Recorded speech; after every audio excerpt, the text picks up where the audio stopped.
What is up YouTube? This is Alex aka Foreign. Today we're going to talk about which RX 470 to buy. And today I've compared 22 graphics cards. I have them in one spreadsheet here. I've marked the most important factors for an RX 470 in my opinion. The boost clock in megahertz, if the card has a backplate or not, the number of fans, dual or single, and the price. Now, in this comparison, I included only 4GB cards, as in my opinion, you don't really need the 8GB in an RX 470, as that's a price territory of around the RX 480. I've included only the 4GB cards, as those are great for 1080p 60fps gaming at high to ultra settings. I'd say the best bang for the buck graphics card out there right now. Now, we're going to talk about Asus cards, Gigabyte, HIS, MSI, PowerColor, Sapphire, and XFX. And let's start with Asus.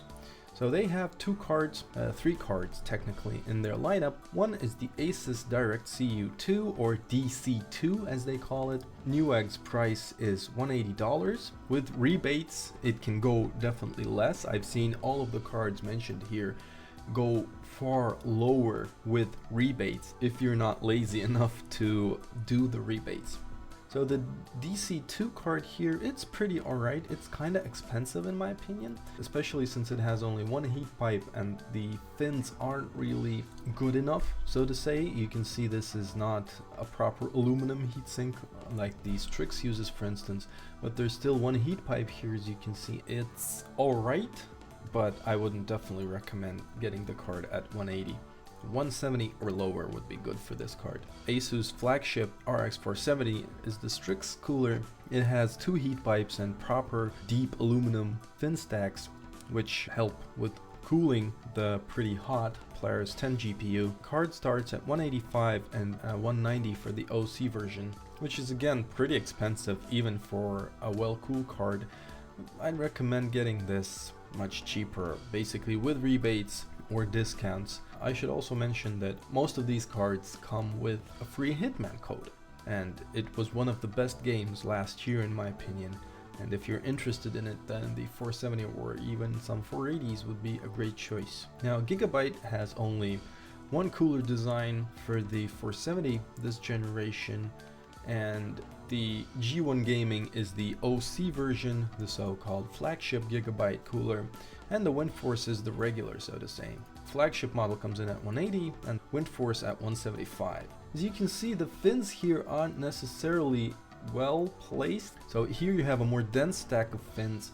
On the Gigabyte model, it's not as dense, even though it has two heat pipes, as you can see here, or even three, I'm not sure. But basically the cooler looks good, but as far as I've heard, they're not really good quality, unfortunately, and most AMD cards from Gigabyte this generation could be better, as far as I have heard. So next is HIS, the Ice QX2 Turbo and OC cards. The Turbo is the base model, so to say, and the OC model is the OC. These are supposed to be very good cards, very good coolers.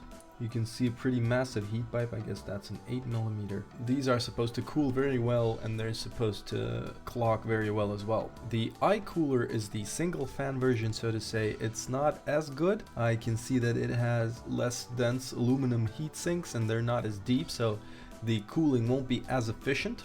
But if this card is priced lower than another single fan card, for instance, then it's definitely worth looking into.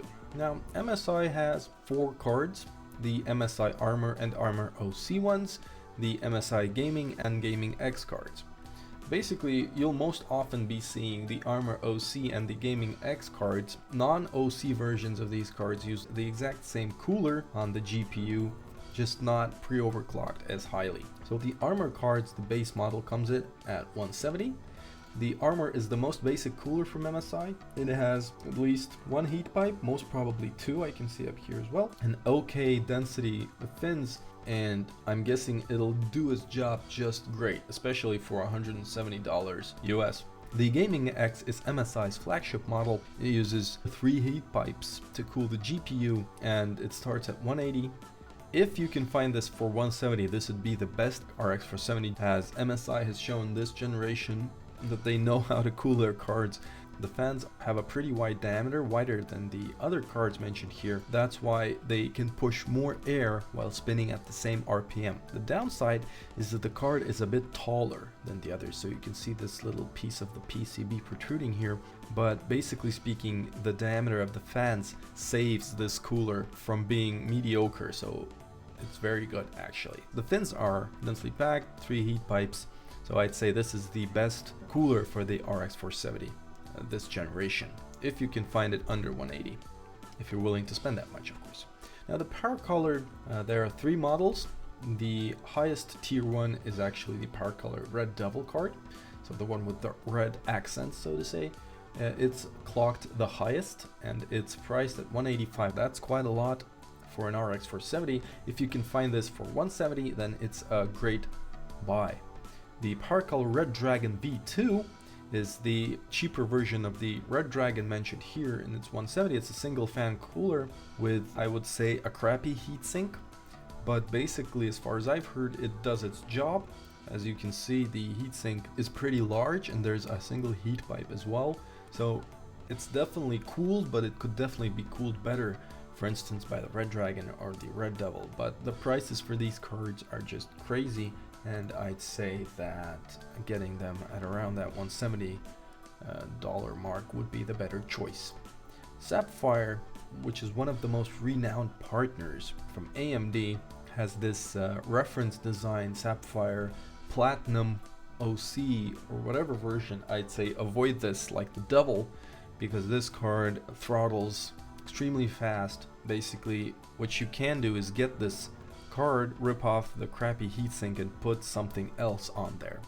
That would be a good solution, but that requires tinkering and work, and not all people would be okay with doing that. Now the Sapphire Nitro Plus and Nitro Plus OC cards are their flagship 470 and 480 coolers, so to say, and they start at 180 and 190. So the OC version is actually 180, and the Nitro Plus, which is the actual OC version, is 190. I'd say that's very expensive, and it'd just be better to get the 480 at this price range. But if you can't find this card for around 170, 175, then I'd say it's a great card. It has RGB LEDs here, and the cooler is just beautiful, and I really like this design. But as far as reviews go, then I have heard that the Sapphire Nitro cooler is pretty mediocre this generation. Some cards are great, they're well cooled, they're quiet. Many other people report issues with heat and issues with noise from their Sapphire cards, which is very unfortunate, as the card looks beautiful and it has the quick release feature for the fans, where you remove only one screw and you can remove the fan and clean it, so it's very convenient. But the card is just, it's all over the place, and I would recommend MSI's Gaming X over the Nitro Plus this generation, to be honest, as I've heard nothing but positive things about the gaming card, whereas the Sapphire card has had some bad press. Now, as for XFX, they have this very cheap single fan cooler with 2 heat pipes, as you can see here. So it's a very good card, in fact, and only 165. So even at the base price, if you can find this card for 165, or if you're lucky then even 160, then definitely get it. So this card is very good. I would definitely recommend it. The more expensive models are the XFX RS XXX, which goes for 175, and the XFX Black Edition, which goes for 208, which is, in my opinion, a very strange price, as that's even over the 4GB RX 480 MSRP, and it's very hard for me to recommend it at this price, but I'm guessing it's most probably some kind of Newegg mistake. The price didn't change over the course of me making this video, so maybe that is the price, maybe it's not, I don't know, but basically if you can get this for 170, then you're good to go. So to conclude, I would say that try getting one of the more expensive cards at a discount to around $170. At base price, I would recommend the XFX RX 470 RS single fan card for 165. Most probably you can find it for cheaper, and with a Hitman game or something like that. And I'd recommend the armor card for around 170 to 165 as well, as it has 2 fans compared to the single fan. Dual fans generally do a better job at keeping the noise levels lower, as a single fan has to spin much more actively to push the same amount of air as 2 fans can. If you can get a flagship RX 470, for instance the Strix, the G1 Gaming, the Ice QX Turbo, the Gaming X, the Sapphire Nitro, or the RS XXX or limited edition for $170, then that would be a good buy. If it's under 170, then basically any card is good to go. If it's around 160, then that's a steal and you should buy it immediately. The RX 470 is, in my opinion, the best card in terms of bang for your buck this generation. It can max almost any 1080p games and run them at 60 FPS without actually breaking the bank, and overclocking on these cards is also very well. You can reach 1350, which will improve performance greatly. If you have any questions or suggestions, please make sure to leave them in the comments section below. I'll make sure to answer all of you, and I guess this concludes this generation's which to buy series. So we'll be waiting for Vega to launch, and most probably Nvidia's Pascal refresh will be coming during this year as well. So I'll be definitely doing those cards as well as soon as we have enough information about the coolers, and of course the GTX 1080 Ti. Whenever it releases, I'll definitely make a which to buy video for that. I thank you for your attention and hope to see you later.